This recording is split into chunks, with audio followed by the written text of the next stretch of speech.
This episode of the Polyhedron Collider Cast is sponsored by eToys World. Go to etoysworld.co.uk/discount/PHC10 for 10% off your first order.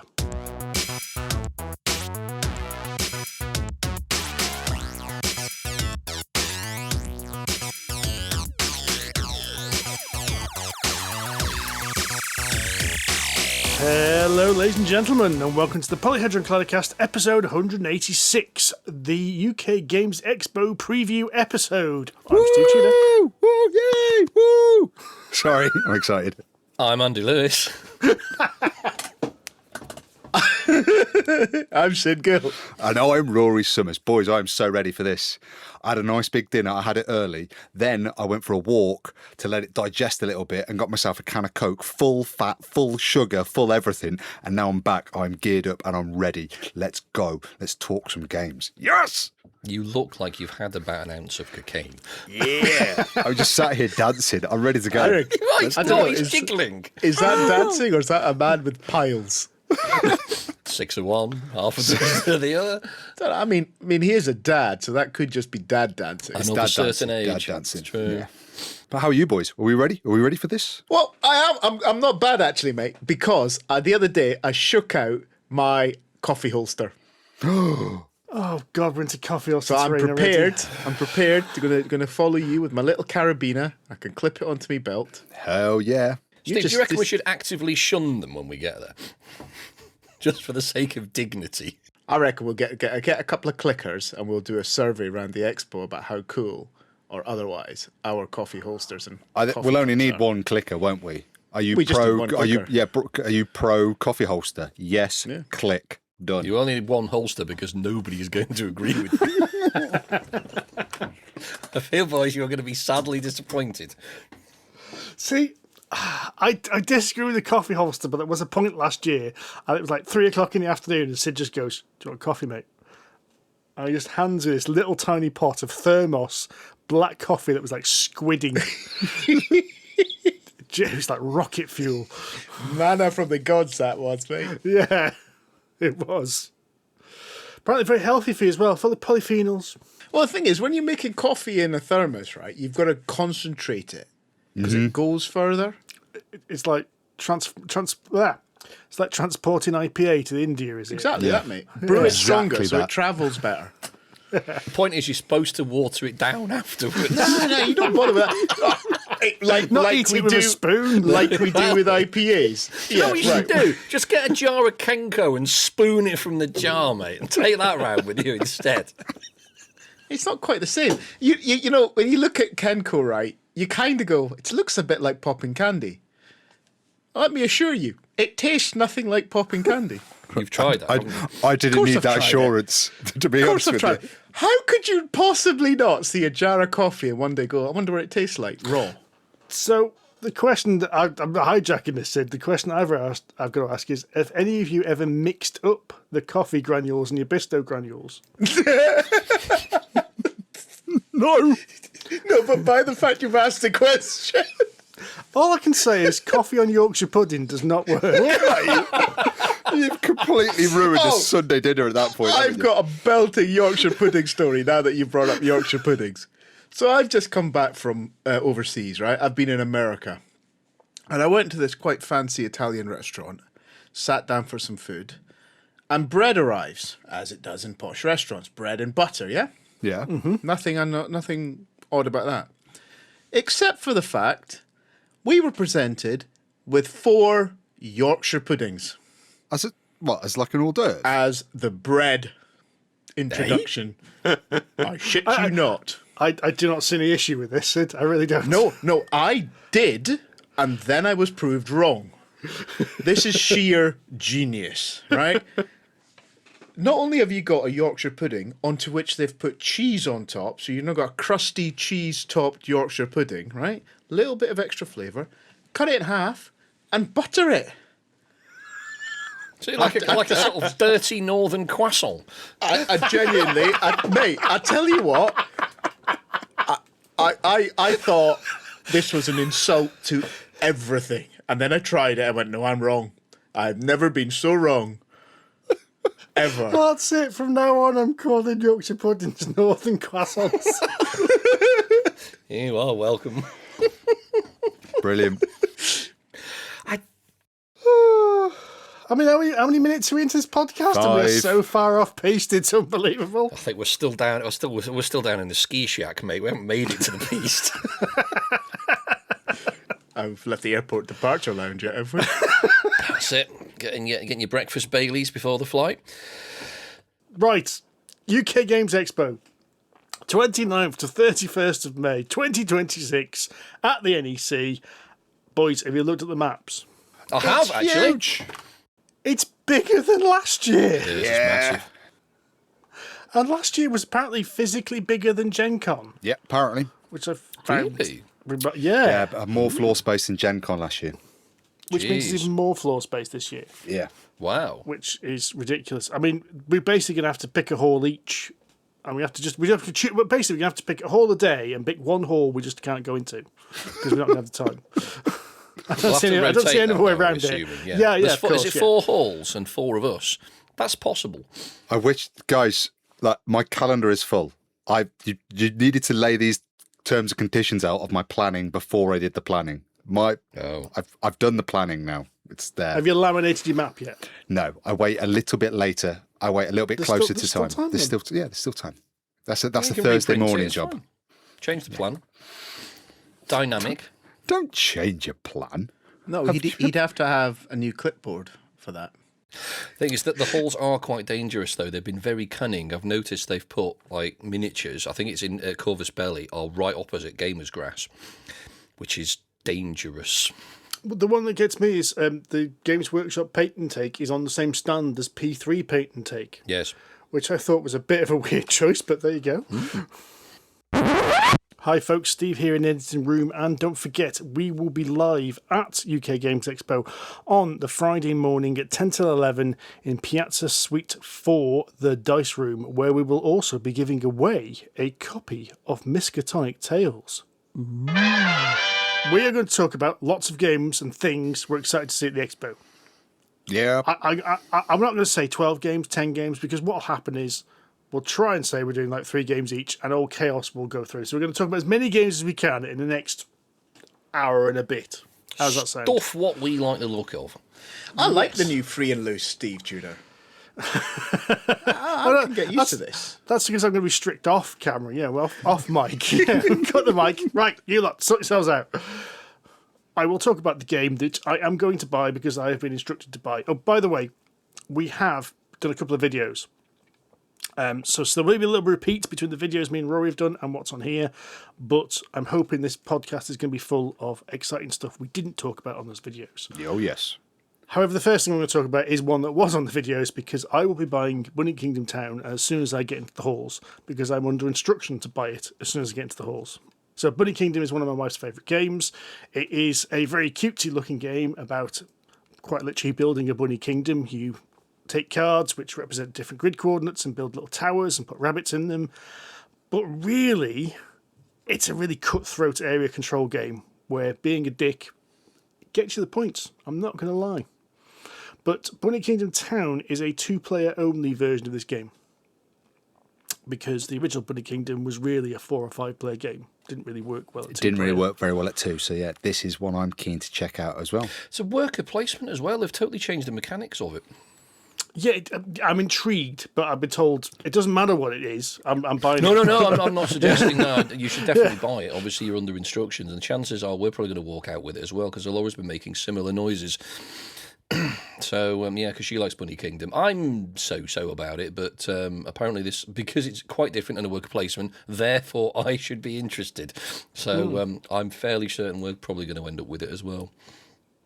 I mean, it's by the same team. Richard Garfield, a yellow, looks rather colourful and bright. I hope it's going to be just as cutthroat as the original. I'm sure it probably will be. But then we'll be accused of bullying when we start victimising our opponents. Yes, but I'm hopefully that mitigates it so it doesn't feel like you're being a complete arse to the only other player on the table. But there we go. Well, we shall have Just to for the see. sake of my marriage. Yes, exactly. In In the next podcast, we shall find out whether Steve is still married or has become a lot more familiar with the sofa. Mr. Lewis, why don't you tell us again? Well, I'm going to break the rules right off the bat. And I'm going to mention two. It is by the same publisher, though, so I'm getting away with that kind of umbrella. So it's the same stand, or at least I assume it's the same stand. And this is Into the Unknown, that's the publishers, and a chap called Marcin Wilnicki. And he has... the game I'm actually most interested in is a game called Enormity, which is sci-fi, alien intruders, secret horror, dungeon crawlery type stuff. Now, this is new this year. It's got a provisional weight of 4, but I think that's probably just, the entry on Board Game Geek because no one's voted on it yet. Just as a kind of a, this is a guideline. So it's got to be a bit hefty. But the only reason I've mentioned the other one is because they've already done a game called Kingdoms Forlorn, which is Devils, Dragons and Kings. So it's a similar idea. They're both co-op dungeon crawler, sort of beat up Gribblies kind of thing. Kingdoms Forlorn is a fantasy game. Enormity is a sci-fi game. So they are probably very similar. They're described as Dungeon Crawler offers epic boss battles that can be enjoyed in one-shot sessions or as an interconnected modular campaign boasting virtually infinite replayability, which sounds quite fun because we do like a bit of a campaign, and Rory and I are definitely partial to a bit of a story during the game. So I am quite keen on that, and I do like a good dungeon crawler because I like Descent, and obviously Mansions of Madness, to some extent Imperial Assault, that kind of thing. Big dungeon crawlers, all good fun. The only thing I'm slightly wary of is the fact that it describes it as boss battles. Now, I'm kind of hoping it's got Gribblies and then a boss battle, rather than just a boss battle, because I have no interest in boss battles. They bore a hole off me. I'm not going to lie to you. Yeah, they're just... We played Primal the other week, Primal the Awakening, and that's just a boss battle. I know. And that was really interesting. It's really interesting. See, my worry is about a dungeon crawl then a boss battle as it turns into Dark Souls, which was tedious. Also, yeah, exactly. This is also a concern. So I'm going in with an open mind and quite a hopeful heart, as it were, because I do like a dungeon crawler. And if there are, Gribblies, and then, you open the big doors at the end of the corridor and you have to beat the crap out of the big bad, that's perfectly fine. I'm really keen on that because you've got variation, you've got a story, you've got to get past the bad guy, then move on to the next story or whatever the hell happens. So I'm kind of hoping that's what it is. So I shall definitely be going checking this out and reporting back, because I think this is new this year, so I don't really know much more than that about it other than the Board Game Geek page, but it does sound interesting. It was on Kickstarter. Yes. And it has been and gone on Kickstarter, so late pledges are available. But this is the first I've heard of this, yes, which exactly. I thought was, which is bizarre because Kingdoms Forlorn is very highly rated. Yeah. So. In that kind of Gloomhaven meets... Kingdom Death kind of space, which means it ticks a lot of my boxes as well. So I'm very interested in going to see Kingdom Forlorn and Enormity. This is why I've put them both here, because they're both sounding quite interesting to me, because I like fantasy and I like sci-fi and I like dungeon crawler. So I'm going to be all over that, like, as it Mr. Gill says, green on beans, which is a very strange expression. Well, beans are green. Baked beans are red. No, I say green on... Do not say green on peas. No, I do. I say green on beans. Green beans. That's why you... I get it. It's strange. You've made me pause and think about that. You see something now? I've said on half my life. Well, I'm going to be all over it like gravy on Yorkshire pudding. Cheese on butter. Butter on a Yorkshire pudding. Coffee on Yorkshire pudding. Coffee on Yorkshire pudding. Ew. I'm going to be heading over to the Inside Up stands to go see Connor and the rest of the team there because they always bring some great games, and I'm very, very keen to see some games that have also been to Kickstarter and have gone, and that would be Behind the Lens, Photographing Earth, Earth Express, and I'm going to be picking up the Earth Animal Kingdoms expansion for Earth because, hold the line, callers, I really like that game. No shit. No. Yeah, I really like And it. in other news, water is wet and the Pope shits in the woods. Right, so the Kickstarter is gone. Behind the Lens, Photographing Earth, I think is going to be a really interesting game. It's a tile manipulation game where you have to you'll take cards and you'll move your tiles around. to enable you to then capture the photographs, which you see in the Earth games. And you'll need those photographs to kind of score points and claim central or private objectives. And Earth Express is a smaller, more compact, more immediate style version of Earth. Similar, I'm thinking, the way that Sanctuary is a more immediate version of Ark Nova. So this is probably going to give me all of the feels of Earth, but in a smaller time frame on a smaller table surface as well. And then the Earth Animal Kingdoms expansion looks absolutely belting. This has little wooden animeeples, which you have to make sure you've got the correct biomes for them to really thrive and survive. And every time you use your leaf to get one of the central objectives, that activates your animal. So the more objectives you do, the more times your animal is going to activate and the more points it's going to trigger and how it's going to interact with your cards. Really excited for all of those. These have all been on Kickstarter. The Kickstarter campaign finished a couple of weeks ago, I think. So this is going to be the first time to really get your hands on and see what's what with these games.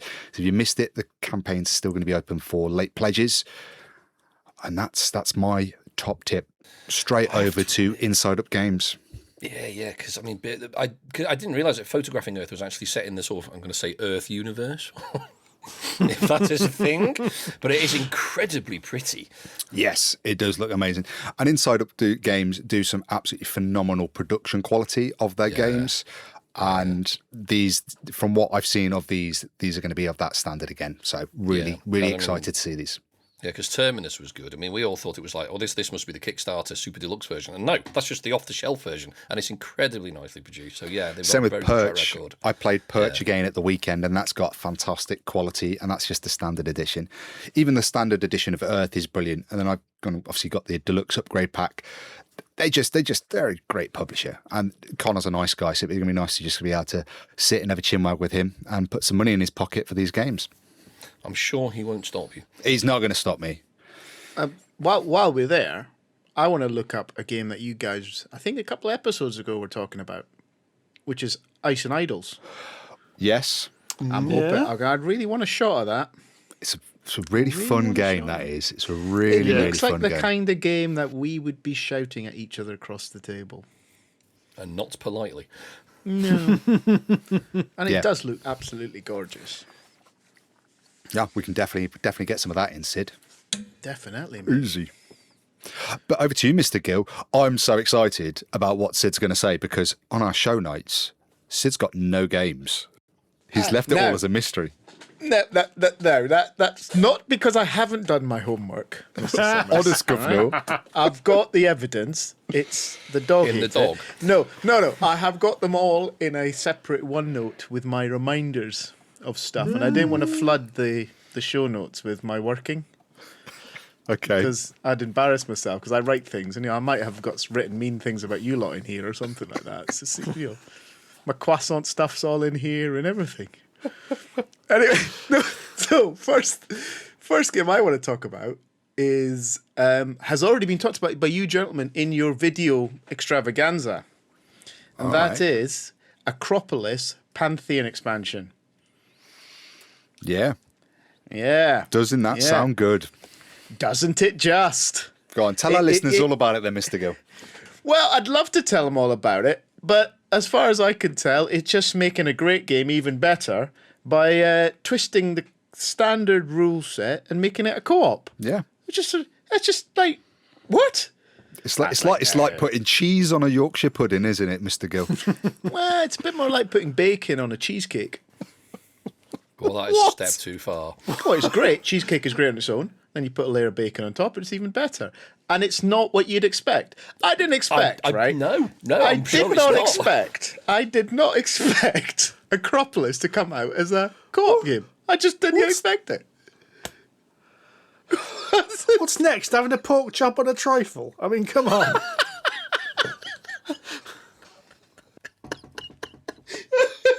Well, trifle is already a bit of a smorgasbord of desserts anyway, isn't it? Trifles, you throw anything at a trifle. I mean, look at Rachel. She put minced meat in a trifle, didn't she? Come on. It's been done before. There is precedence here.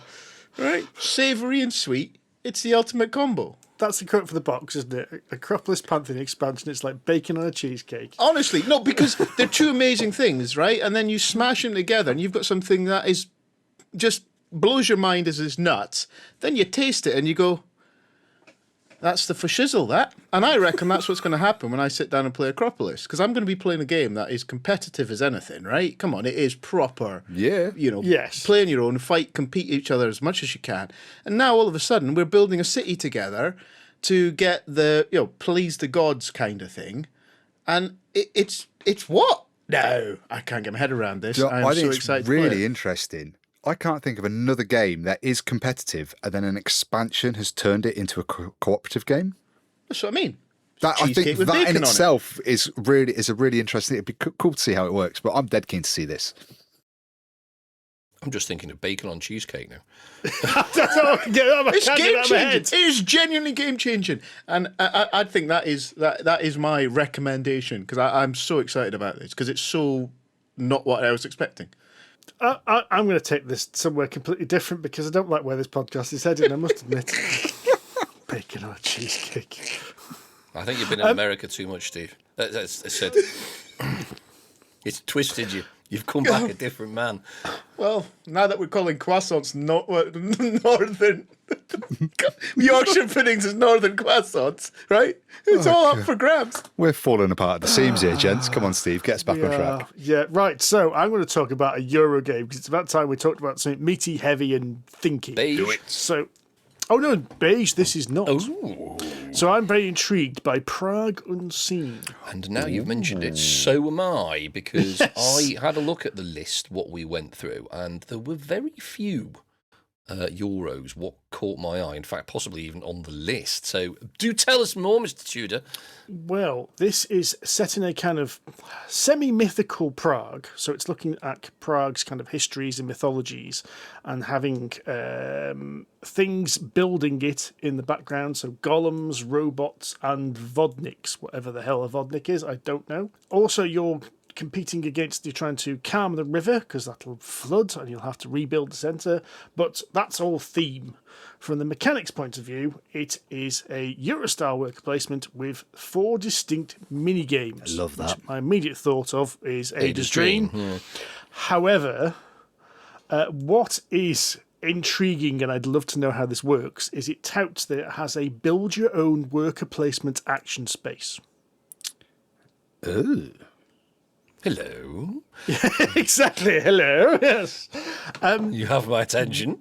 Whether this works or not, I don't know, but it sounds unique.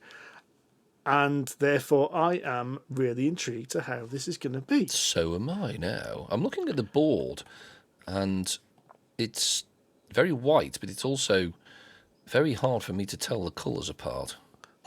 There's lots of... Well, I think the problem is most of the photographs on Board Game Geek have been taken from that jaunty artistic angle, which doesn't help. So you can't see where it is. But yeah, there's witch meeples, there's gargoyle meeples, there's gears, there's food, beer, fish, books, all sorts of things going on here. So I think this sounds like it's going to be right up our street. I agree. Yep, I've already got a meeting booked in with these guys. So May I join you, sir? sure, it's in the calendar. You know where to find it. Dead keen to see this. While I'm there, I also want to check out, just to piggyback here, is Night at the Zoo, which isn't our usual type of fair, but it's Thomas Howick who did SETI and Galileo Galilei. And this is, I think it's like a family weight game of animals trying to get back into their cages or to escape their cages at night and go and have a bit of fun.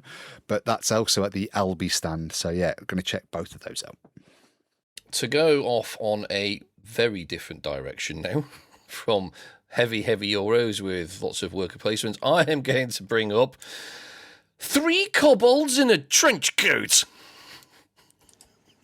What? I saw this, and I'm glad you picked it. I didn't have the balls for this one. I thought, this is too much Sid on point. So I'm glad you brought it up. This genuinely sounds bloody brilliant. Imagine, I mean, you remember all the sort of the original sort of Hanna-Barbera Warner Brothers cartoons where you've got three characters dressing up in a trench coat to pretend they're someone else. It's basically that. You've got three kobolds, right? They're a bunch of kobolds who've decided to leave their cave and interact with the world at large. And they encounter a village. And, of course, the villagers don't take kindly to their types around here, so they disguise themselves to try and get on with all the villagers, and they obviously try and go on quests. And so the idea is that it's basically a bluffing game. So you've got to try to survive as long as you can, trying to pretend that these three kobolds in this trench coat are doing quests and doing jobs for the villagers to try and last as long as possible. So bluff your opponents, act like a citizen, collect gold, defeat opponents in challenges, pay the guards off to make sure they don't come and talk to you too much, things like that. It sounds completely ridiculous, ludicrous, and hilarious. I'm sure it probably only lasts about 10 to 20 minutes. It's pretty much the opposite of what I usually do, but I do like bluffing games. So I am very interested in this. And I discovered, or rather Alora discovered the other day, there's even a song called Three Kobolds in a Trench Coat. It's on Spotify. I don't think they're related, but there is a song. So there you go. And this is by publisher by Fancrafted Limited. Rolls off the tongue. And designed by James Cooper and Harriet Rogers. So that is, Fancrafted Limited, and that is Three Kobolds in a Trench Coat. And I am going to be having a go at that because it sounds just ridiculous. It does sound ridiculous. I'm on the bus with you on that one, mate. I read it and I went, "This is just going to create carnage." Because I get the impression you get to push, like, you can push your fellow players under the bus a little bit as well. Mm-hmm. So you can kind of say, "I'm not a kobold dressed up in a trench coat. He is." Exactly. And there's going to be a bit of that action, and I'm going to love it. You got to love it. Exactly. So it looks a pretty small game. In fact, it's a teeny tiny game, in fact. So I'd imagine it's probably price point. It's probably about 15 quid at a guess. But it does look and sound quite a lot of fun. Comes across as silly. Yes.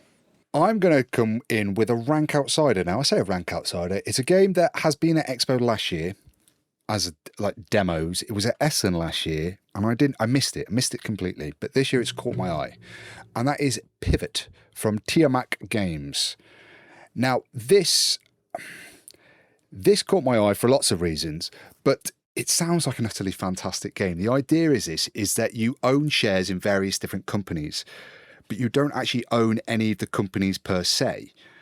The more shares you have in a company, the more actions you can do and the better those actions become. But if you kind of don't diversify enough, your income is capped. So you actually have less money you can spend to actually progress your game. It reminded me a little bit of Big Boss that we reviewed way back in episode 156. Do you remember the one where you're... Wow, yeah. Yeah. You're buying shares in companies and building... Buying shares and you're building. Yeah. This one is you're buying shares in companies and you're taking those actions with those companies to build up an infrastructure and, transport goods around the place. And it's all economics. And as we've recently discovered, Steve, I'm rubbish at economic games. But this is... This sounds absolutely brilliant. And the description from the publisher really caught my eye. Players who love the mutual dependency of brass, the hand discipline of Concordia, the shared competition of Chicago Express, and the market pressure of Indonesia will find themselves in exactly the right company. I know 2 of those games. It sounds really interesting. I think the look of it, I don't know how much of it is still prototype and how much that's going to change, but it's one I want to get on board with as early as possible because it sounds like it's going to tick a lot of those kind of puzzly manipulation stocks and shares and actions. It's going to tickle that the Lopiano trumpet for me. I'm going to throw in a quick aside here because it is on the Expo list as well. The reason why we can prove Rory's crap at economics is we played Container last night. Did you? Our friend Adam got his Kickstarter of this, the super deluxe version with the metal ships and metal containers. But I believe, it's on the Board Game Geek preview list. I believe, I don't know if it's for sale or for demo or what, but this was really good, although really, really difficult to get your head round. It was like Ponzi scheme, but serious. We've talked about it before. I think it was on the Essen preview, wasn't it? Yeah, you did, No, I yeah. think it was the Yeah, the it was one of Kickstarter the previous. out around Essen last year, I think. Yeah, or but the crowdfunding. And that was cargo. We don't need to talk about anymore. Stid, what would you like to talk about? No, we do. We need to talk about how you messed up, mate. Get the in clickers out. explicit detail. No, Rory has absolutely no concept of economics, right? Yeah. No one was buying anything off Rory because Rory was overpricing all his goods and then couldn't work out why he was having loads of goods and no money. And it clicked towards the end of it, and they went, "Oh, I need to shift the price down a bit." Like, Supply and yes, you demand, do, Rory. Yeah. So I worked out at the end of the game, I actually ended the game on less victory points than I started the game on. Mate, Nice. that's the art. That's the art of the deal. Yeah. We won't go into the fact that I work for a financial services company, so. Yeah, but you're not front of the house, are you? No, Worse than that. Not with a He's face like that. You're not front of the house for sure. Anyway, Sid. Right, I want to go down into a family game territory. Do right it, now. Sid. So Do a little it. Total change of tempo, and I want to talk about Lost in the Woods from Alley Cat Games. And this, when I saw this, it just reminded me of the big micro macro map, like kind of a really complicated, busy map. And basically, it's a game in which one of your players is lost in that map, and everyone else has to work out where they're lost. Right, so it's hide and seek, right? Okay. But the bit I really like is the people that try to find the lost person is hampered in some way. All right. So why or the other players are hampered in some way when they're trying to work out where this person is. So stuff like, if you're not speaking, then you have to drum the table to give a jungle rhythm, right? Or you have to you can't use numbers to describe where you are. And I just thought, you know what? As a little quick fire game, get on the table. It looks really nice. It's a bit colouring in for the kids on the map if you really want to go that way. It just looked like a bit of fun. I'm just looking at these things on here now. Like, before speaking, all players must compliment Yeah, the person it's they're the- about to speak to. God, that would hamper our game, wouldn't it? Just, and you know what I mean? I looked at these things and think, this could be a whole lot of fun. You could make your own little forfeits and stuff like that, and this whole game would just take on a whole new realm of absolute crazy bonkersness. So anyway, a family game. I think it would be really good to sit down with your kids and play it, and just it will create fun around the table, I reckon. Done. Are we going to do that with the kids on the Sunday, Sid? Me, Mate, you, that's and the partly- little ones. Yeah. That's partly why I picked it, because I reckon the four of us sat around the table, we would enjoy it just as much as the kids playing it. I think Logan's going to really struggle to give me a compliment before talking to me. No, I'll struggle to give you a compliment, but I know I'll I'm ask expecting Sue- it of you. I'll ask Sue to jump into my seat at that point, and she can play for me. Just while we're on Alley Cat Games, they actually sent me a copy of Foxglove Farm last week, which I've been playing. It looks really cutesy, and it sounds like it should be a kids' cartoon show, but it is a really hard engine builder that it blew my expectations well away. It's a really, really tight engine builder with network building and network connections in it as well. Cracking game, but do not be deceived by how cute it looks. Another hot tip for you there is Foxglove Farm. If you want to just give yourself an aneurysm staring at tiles.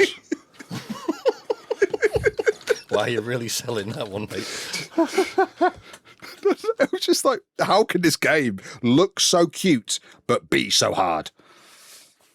But it was good. It was a good feeling. Type 2 fun, I call it. Type Yeah, 2 fun. Yeah, fun Type two. after the event's finished. Yeah. What, because it's over and you don't have to play Well, it again? type 1 fun is when it's fun during the event. Yeah. Right. Type 2 fun is once the event is finished and you've stopped doing the thing, it's Yeah, now oh, yeah. enjoyable. It was fun. Well, because Yeah, you're just- no longer doing the thing. No. Could be, or you've got the rush of endorphins, or whatever. You got the going satisfaction of having done it. Satisfaction. Going and doing I exercise. see. Rather than negative view of me going, Yeah. You're just a that- cynic, Andy. Really. yes, I am. Well done. You have known me for a few years. I prefer the term miserable bastard, but cynic will do. It's thesaurus words now. I'm going to talk about All's Well That Ends. And I got the name of this wrong on the bloody video because I called it All's Well That Ends Well, but it's not. It's called All's Well That Ends. That sounds remarkably miserable and cynical. Yes. Excellent. Sounds brilliant. Fantasy co-op game, 1 to 4 players, so you can play a solo if you wish. Very Gloomhaven-esque vibes. There is a ring-bound map pack which you will explore. You will be hunting down roving bands of slavers and killers and getting your own brand of justice. Narrative campaign, medieval world, it says, and there's some kind of social aspect which you'll have to keep track of. This is all very early days because I understand this is coming to Kickstarter later at some point, hopefully later this year, and it'll be available to demo. Now, what is fascinating about this is I saw somebody talk about this on Facebook, and I got in touch with them to say if they could send us any information, and they're a listener of the show. Nice. And we're so chuffed when I got in touch. Oh, well, there you go. So yeah, I'm really intrigued by this. I think it's proper independent game as well. This chap seems to be working, fully on his own with this. And as I said, it's a very ambitious game, and I hope it pulls out It sounds what it can fantastic. do. It's ticking all the boxes here. This is what I like to call the Expo Steve Swipe Right game. There's one every year Yes. that you just go, that's just got Steve Tudor all over. Is Swipe Right the good one or the bad one? I don't know. I think it's the good one. I don't use those apps. I don't know. But I shall be very close behind you, Mr. Tudor. What if people that do use the apps now think that Steve didn't like this game? Because we've got the order wrong. Okay, to be clear, this is the type of game that Steve is just all over. Instantly, Steve wants this game. Steve is going to try and ingest this game. He's going to want it so much. Excellent. Does that clear it all up for you? Yeah, that settles me. I would have slept tonight. If I was lying in bed going, is it left or is it right? What if did Steve like it or not like it? Hang on. I'm the voice of the listener, me. While Andy gives us the next one, I will Google whether it's a swipe right or a swipe left. Google and make sure he hasn't been swiping the wrong way. That's why he's not matching with anyone. Well, Oh, that's harsh. That is so harsh. I mean, that's HR level of harshness right now. Mate, Rory, I felt that. I mean, I was bullying you, but it was under. Oh my word! Oh, dear me. I never thought I'd say this. Andy, please talk about a game. no.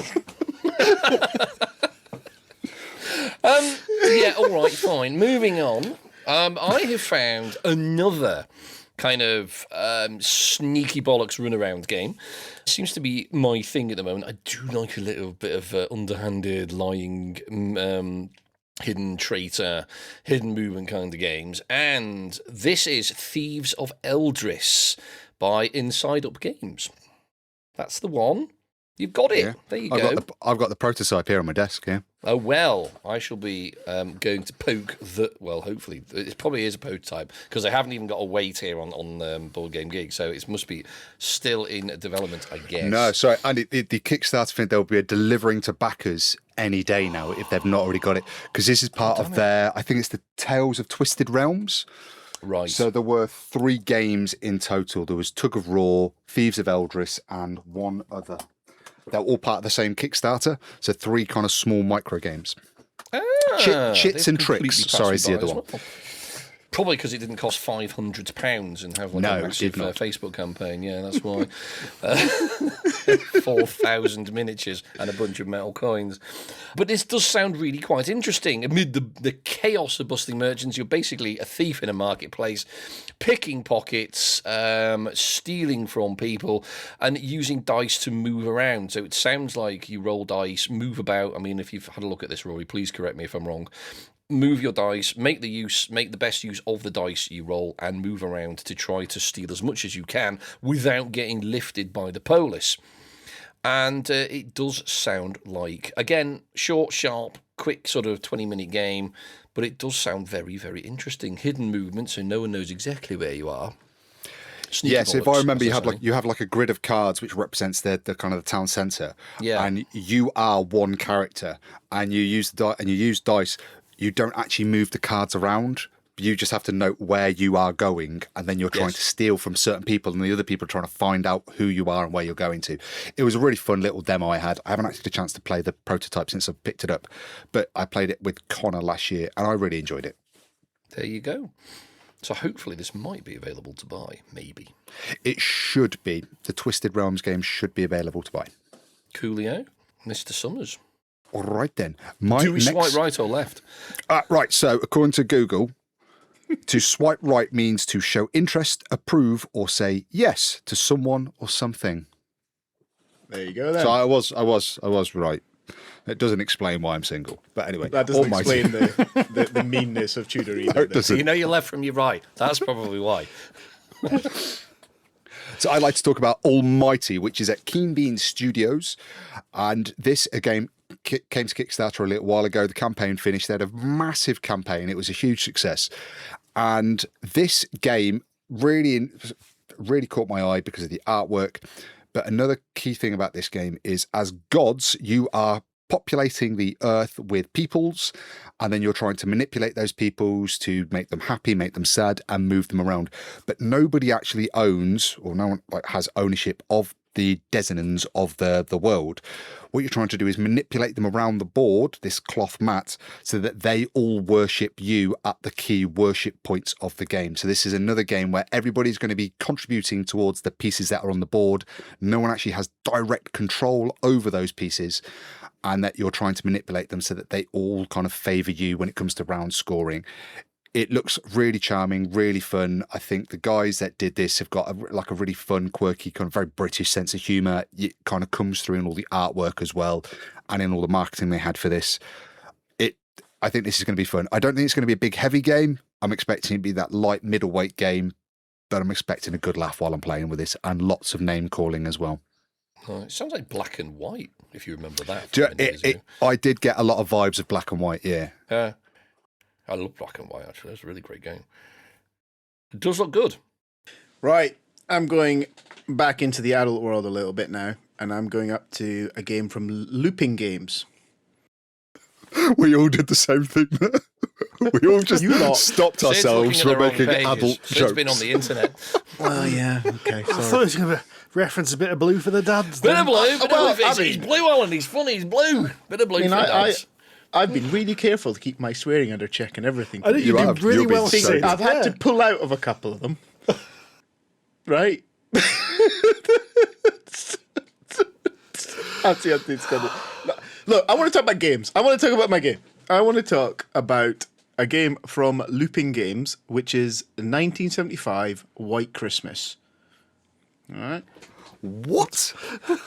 Right. Oh, have you found the game that Rory has no clue about? Probably. What? Right. Is So, this? right. So those of you or those listeners who know their history will know that at the end of the Vietnam War, towards the end of the Vietnam War, there was a coordinated operation called Operation Frequent Wind, which was about evacuating civilians from Saigon. Right. And the way that this kicked off was they broadcast White Christmas on the radio, hence the name. The game is basically you evacuating people from Saigon. Right? It plays out over 4 rounds, 3 phases: action, selection, operations, and then a final bidding phase, which is the bit that got me, right? Because the final bidding phase is all about bidding for a super powerful helicopter to make you more points. You just right? want to Chinook, don't you? Well, I just think it's going to be quite amusing, right? Because the first phase, you draft the cards, right? And then you put them into kind of like in front of you. And depending where you put them, that triggers an action, right? Then you use the same cards in the second phase to do the actions on like rescuing people or upgrading your aircraft carrier or whatever. And then the third round is your bid for the helicopter. So it sounds like it's got some planning in it, some strategic stuff in it, bit of resource management. And I reckon the auction, the bidding phase, will just cause mischief. It's just attracted me. This just looks absolutely brilliant. Well- yeah, exactly. I've got some insider information for you gents here. Have you? Yeah, this was originally published. Was it last year or the year before? 25. It hasn't come out in the UK before. This is being brought to Expo by our friends at Revelation Games. And Revelation Games have gone, we think you boys at PHC are going to love this because it's a proper Euro. It's going to be less than 25 quid is the aim. Punt territory. Small box, meaty game. He reckons we're going to love this. I reckon he might be that is right. ticking our boxes, isn't it? 25 quid for a lot of think and grunch. Before I even knew any of that, I looked at this and went, this is our kind of cheese. Was that on a Yorkshire pudding or not? Well, I've realised I shouldn't have used cheese because Steve Tudor doesn't like cheese. This is pork chop on a trifle. This is pork chop. I don't like pork. Can I just do it? Can't make anybody happy, can I? This is trifle with shepherd's Sausage roll. pie, mince, mash stuff in it. Sausage roll. He doesn't eat pork, mate. That's not any helpful either. Could be a beef sausage roll. Oh, you can get chicken sausage rolls at Greg's now. I mean, are we sure the meat in Greg's sausage roll is actually pork? Well, it's a derivative. You can get a vegan one. Apparently, they're very nice.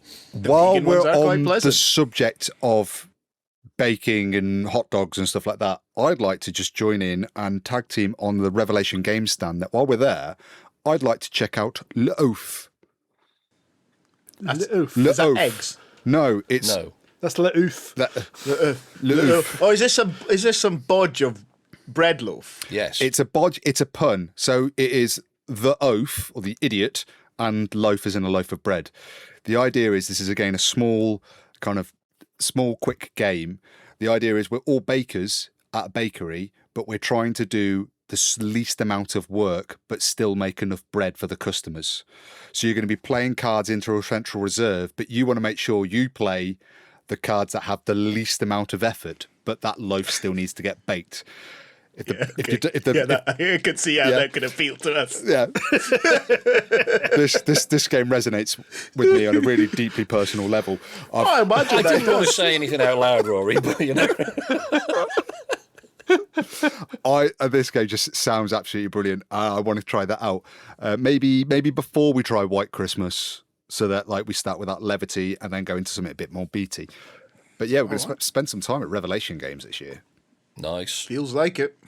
Right, okay, the obvious one. I'm going to talk about drillers. Yeah, good. I'm glad you're talking about drillers. CGE drillers. I mean, CGE make like a game every 2 years at the moment. And so far, they haven't disappointed. So it's been 2 years since SETI came out.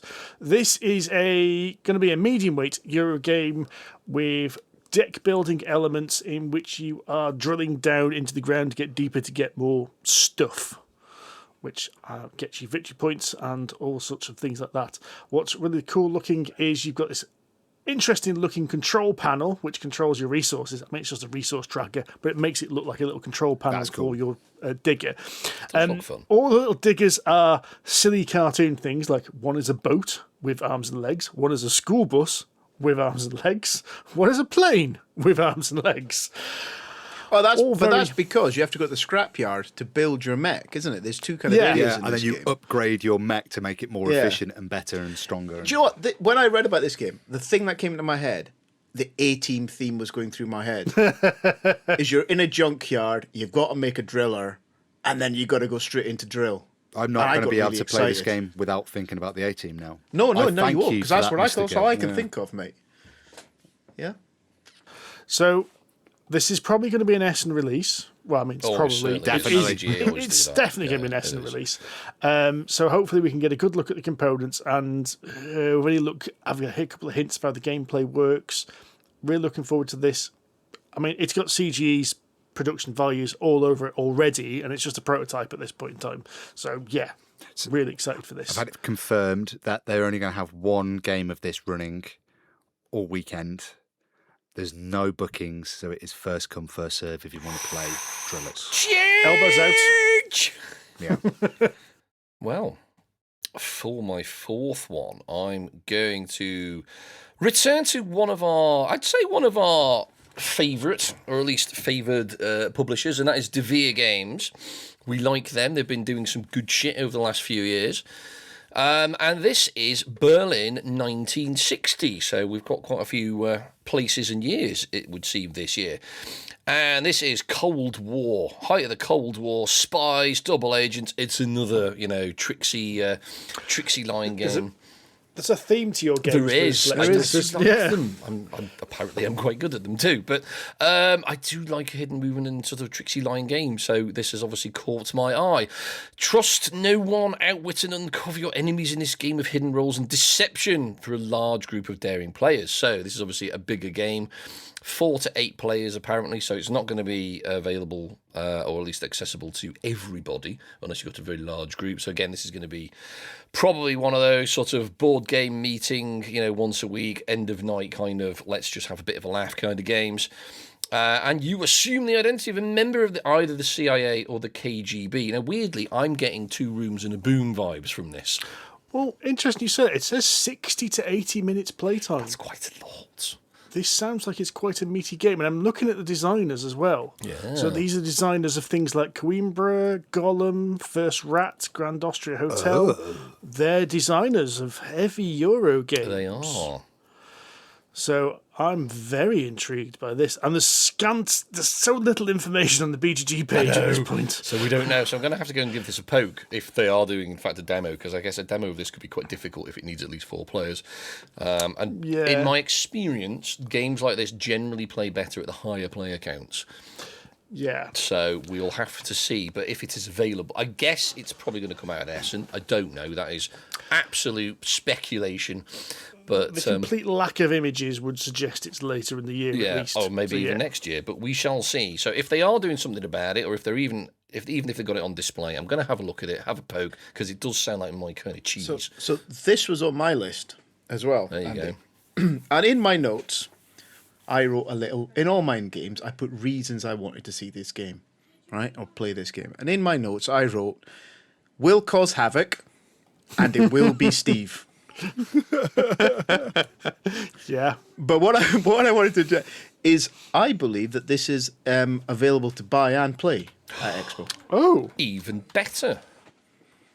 So I don't think you're going to have to wait, mate.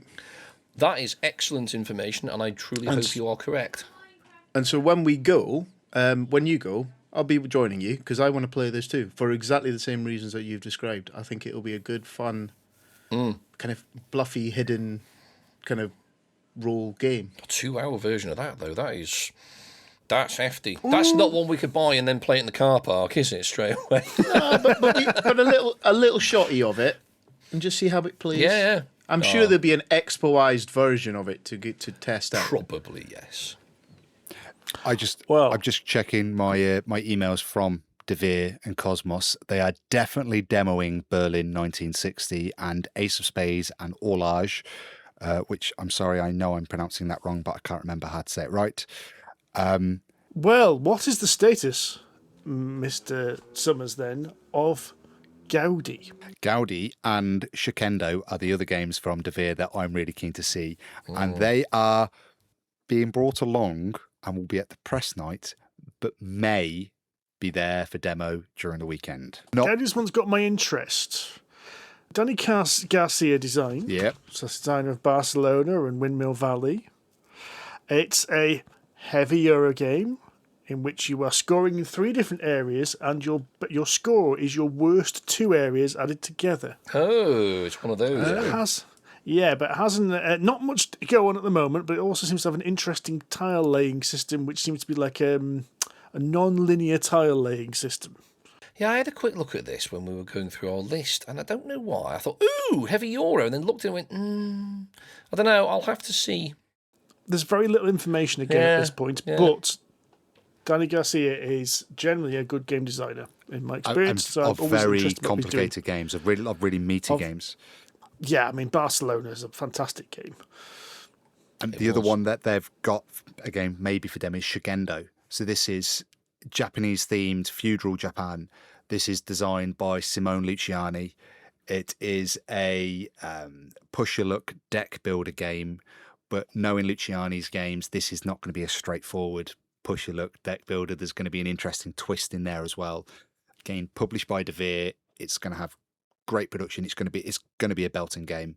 So I'm dead keen to spend some time with them to talk about as many games as they're willing to show us. Totally. Gaudi and Shigendo will definitely be out later this year.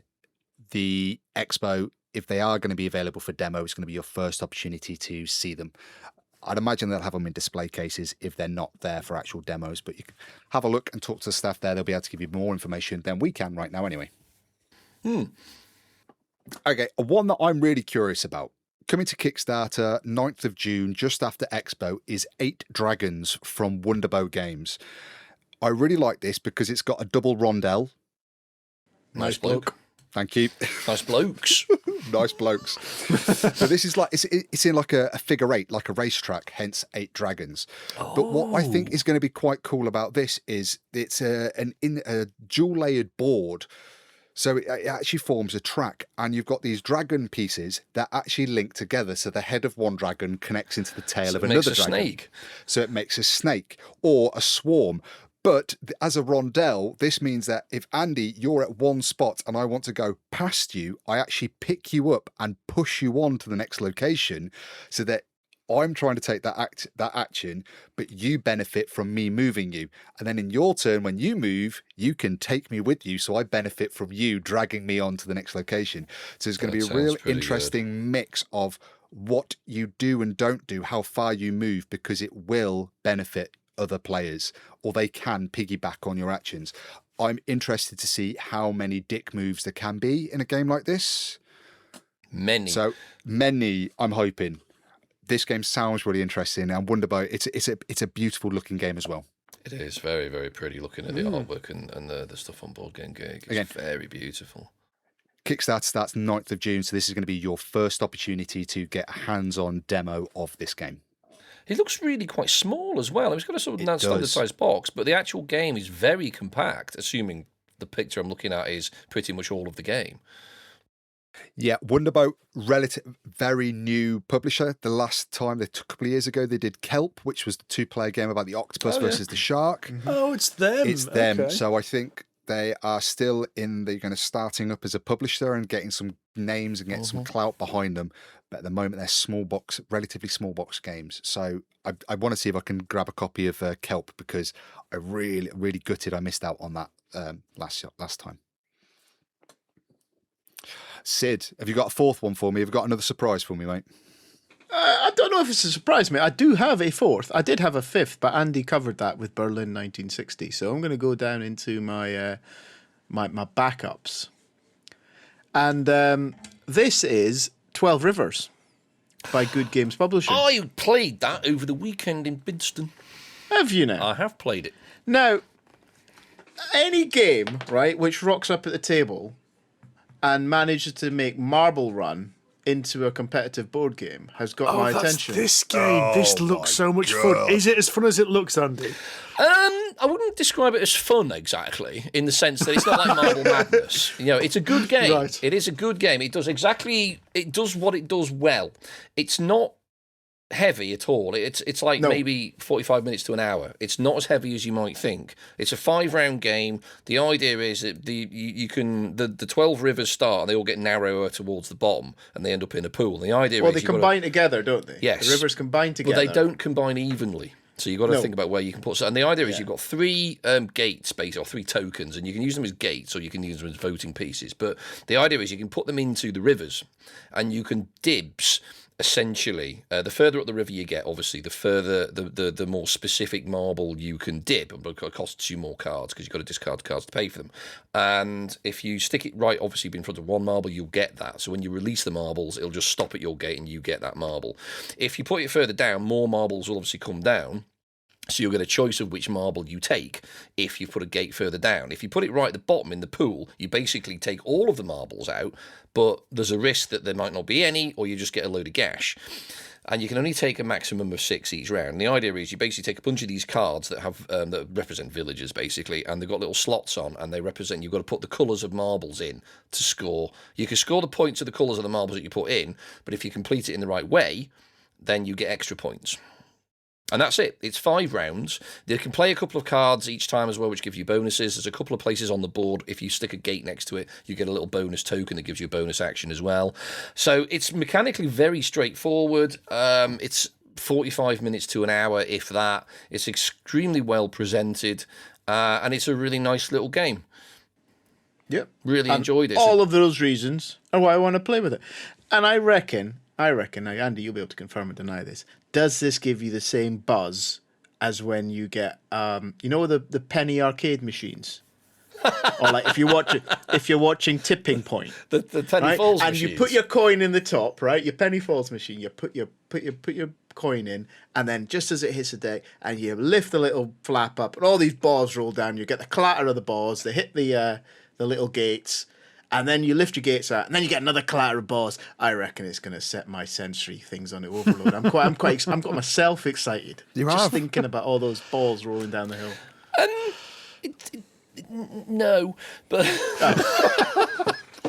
but it is a lovely game. You could have just said yes and left me to go away with a happy moment. As we've established, Andy's a cynic, right?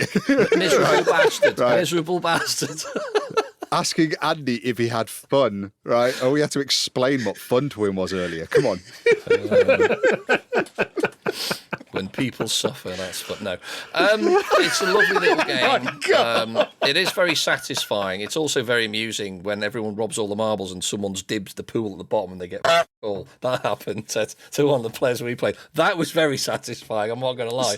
So there's joy for everyone in this game. There is. Both the cynic and the pessimist. Yes, pessimist and the cynic and the optimist. There is. The only one downside to this game, and it's nothing to do with the gameplay at all. It's a very beautiful, well-produced game. The one slight downside is, for some ass-backwards reason, the publishers have made the box very slightly too big to fit in the Kallax. In both dimensions. It's 35 by 35 instead of 33 by 33.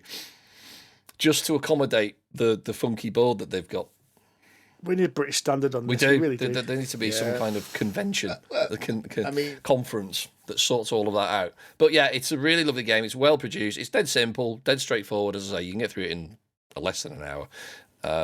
And it's a really nice little game. I'm going to throw 2 games in because I can't pick one.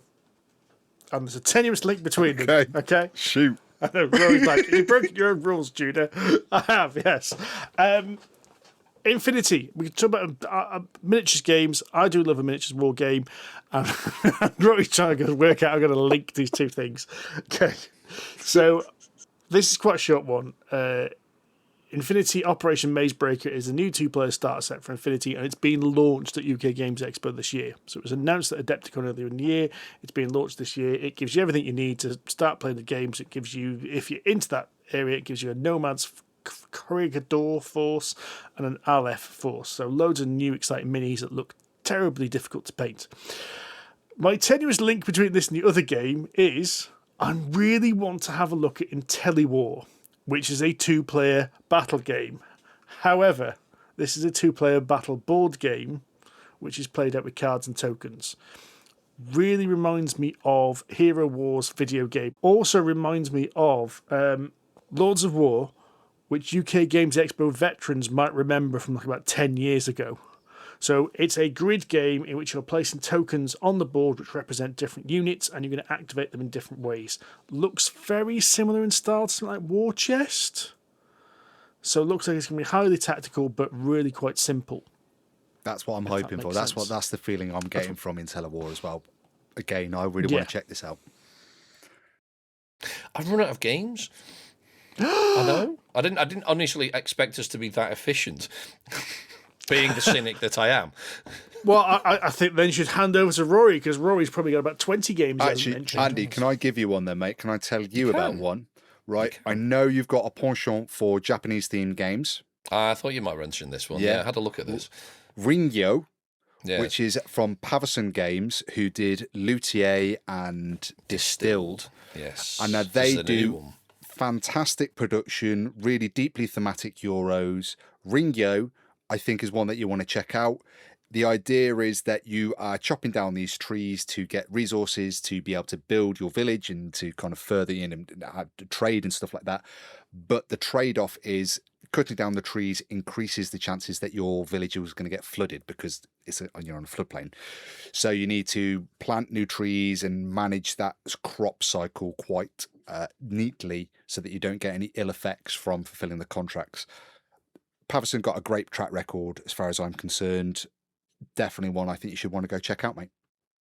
Thank you very much. I shall.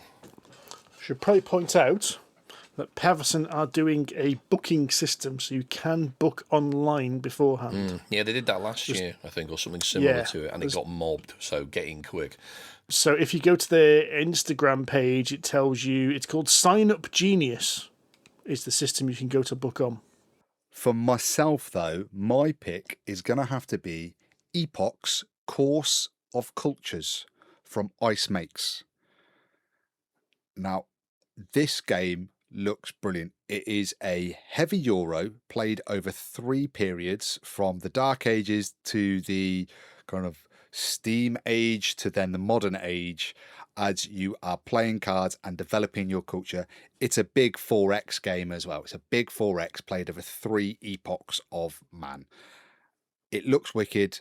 It's from Ice Makes, who did Terrascape, which I think you played last year, Andy? Yes. The Texas Chainsaw Massacres, not Texas, it's like the horror movie inside, you know. It is, yeah. It's basically haunted mansion, or so basically kids in a mansion with nutcase running around trying to kill them all. Yes, same people. Okay, yes, Ice Makes. Same yes, publisher, same designer. I think it looks ace. 4X, all of this, good. I want to go check that out. It was actually won the UK Games Expo Judges Award for Eurogame as well. So it's got some prestige already. There's some people that have played it and really rate it. There are limited copies apparently as well of this game for sale.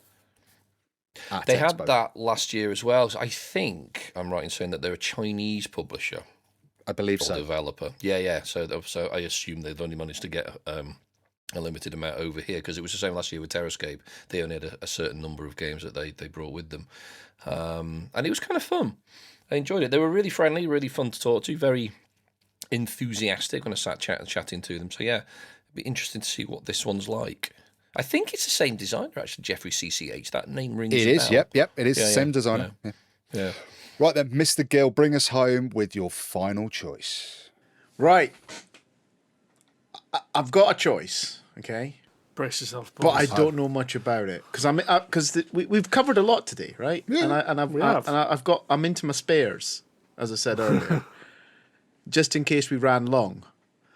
And so I don't know much about this, but it's a sci-fi deck builder game. Okay, all right. Well, Netrunner.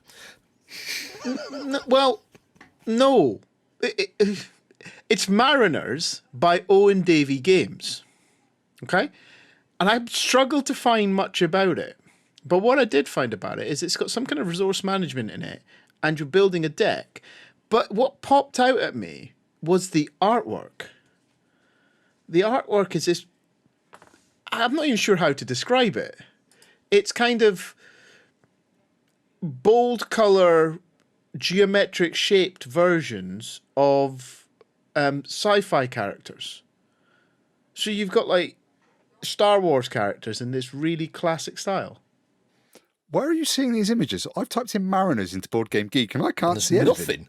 Yeah, there's nothing. Yeah, it's not on Board Game Geek. Go and find the Kickstarter. I had to work for this shit, man. Right? Back out of your pre-curated sommelier resources and come and join me. Right? Come and join me. Join him in the buttered, cheesy Yorkshire pudding world. I'm stood in the bottle shop. No idea what the hell I'm looking at, just picking shit off the wall. You just imagine actually going into a wine shop with a Yorkshire pudding with cheese and butter on it and asking, what would pair nicely with this? Nice Riesling, sir. Lovely. Oh, this chap. Oh, I know. He did. Yeah, hang on. Fame and Fable. That was their. It's really eye-catching art. Really stands out. It is, isn't it? Yeah. It is, and I know. I generally know very little about what this game is going to do, what it's going to play like. but it's drawn me in, and I want to know more, so Oh, I'm going to good go and God. poke it. That is interesting artwork. I mean, yeah, you're right. Information is scant because the Kickstarter hasn't even launched yet. So No, it's exactly. intrigued. Right. Yeah, exactly that, and that's all I can say about it. It's going to be there. It's going to be there to play. So I wouldn't mind a punt. See what it's all about. Yeah. All right. Nice one, Sid. I like that. Well then, folks, that's a lot of games. How are we going to fit them all into 3 days? With a crowbar and a lot of coffee. With one of those like bin crushing levers you can get for your wheelie bin. That's 25 games, at least. In fact, more than 25 games, because some of us more, have 'cause cheated. We took some diversions. Yeah, we've explored Yorkshire puddings with cheese and butter. I got more games than that. We know you've got more games, right? You always have more games. I've got Yeah. 31 on my geek list, and I need to update it with all the ones that weren't on there that we've just talked about. Do you need to do that thing that they do when they're reading out the terms and conditions for not FCC or FDA approved drugs adverts, and you need to run through them all now so you can get them off your chest? Just as the credits As are quick as you rolling, can. just roll. Go. I mean, No, because that would really stress me out. I know. but you have got them all captured on a list, haven't you? So I do. I people have could a go and geek look at list them. which I've got to update with a few more. I've got at least another 20 to put on there, I think. So I love the way that we found 20 games he didn't know about. no, there's some that I've discovered that we haven't talked about that haven't made it. Like First Giants is a game that Space Cowboys that's on BGA at the moment as well, which I really want you to have enough time to play with me, Steve. But I know you're really busy at work, so I haven't asked you yet.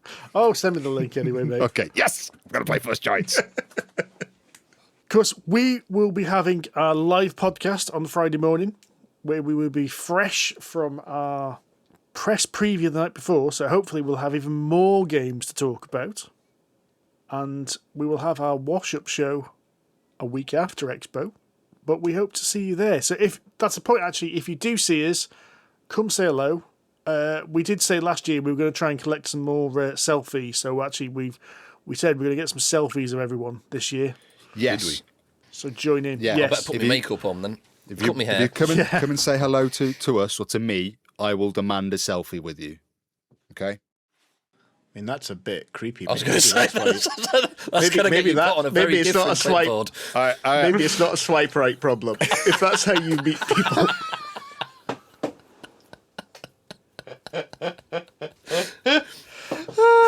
Before this descends any further, happy Expo. Ta-ra!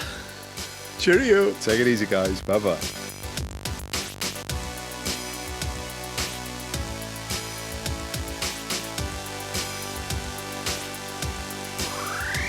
Bunch of cocks.